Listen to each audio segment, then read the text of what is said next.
അപ്രകാരം തന്നെ നോമ്പ് കാലത്ത് ചെയ്യേണ്ട പ്രധാനപ്പെട്ട ഒരു സംഗതിയാണ് സ്വതക്ക. അത് വർദ്ധിപ്പിച്ചുകൊണ്ടേയിരിക്കണം. അല്ലെങ്കിലും ജീവിതത്തിൽ എന്തെങ്കിലും സദക്ക ചെയ്യാത്തൊരു ദിവസം കഴിഞ്ഞു പോകരുത്. ആ ഒരു സദക്കയുടെ കൂമ്പാരം നമ്മെ കൈപ്പിടിക്കാനെത്തണം. അള്ളാഹു നമ്മെ ഏൽപ്പിച്ച സംഗതിയിൽ നിന്ന് ഇത്തിരി ആർക്കെങ്കിലുമൊക്കെ നൽകിയെങ്കിൽ, അർഹനായ ആൾക്ക് നമ്മളത് കൊടുക്കുന്നുവെങ്കിൽ അതിൽ കുറവല്ല ഉണ്ടാകുക, വർധനമാണ് ഉണ്ടാവുക. ഒരു രോഗം വരുന്നത് കൊണ്ട് മാറി കിട്ടിയാൽ മതിയില്ലേ? ഒരു രോഗത്തിന് കൊടുക്കേണ്ട ലക്ഷങ്ങൾ ലാഭം കിട്ടാൻ 10 രൂപയുടെ സദക്ക കാരണമായാൽ നമുക്ക് ആർക്കാ ലാഭം? അസദക്കത്തു അങ്ങനെയല്ല പറയൽ, ബലാഇനെ തട്ടിക്കളയും സദക്കാന്ന്.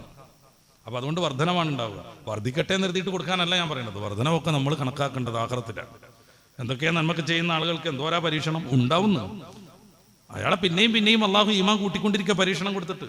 5 വക്തും ജമാഅത്തിന് തന്നെ പോകുന്ന സാധു മനുഷ്യന്റെ കച്ചവടം അങ്ങനെ വന്നു നിൽക്കണ്. ജുമയ്ക്ക് വരെ പള്ളിയിൽ വരാത്ത ചങ്ങാതിന്റെ കച്ചവടം വെച്ചടിക്ക് കയറിക്കൊണ്ടിരിക്കണ്. ഇത് സംഭവിക്കും.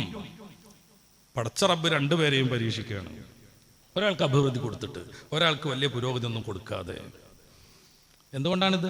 കുറച്ചു കാലത്തെ ജീവിതത്തിൽ ആര് ക്ഷമിക്കുന്നു നോക്കുകയാണ് റബ്ബ് തആല. മരണത്തോടു കൂടെ ഒരു ജീവിതം വരുന്നുണ്ട്. ആ ജീവിതത്തിന്റെ പ്രത്യേകത മരണമില്ല എന്നുള്ളതാണ്. മരണത്തോടെ സംഭവിക്കുന്ന മരണമില്ലാത്ത ജീവിതത്തിൽ സമ്പൂർണ്ണ വിജയത്തിനാണ് റബ്ബ് വിശ്വാസിയെ പാകപ്പെടുത്തുന്നത്. അതിനാണ് നോമ്പ്, അതിനാണ് സ്വതക്ക.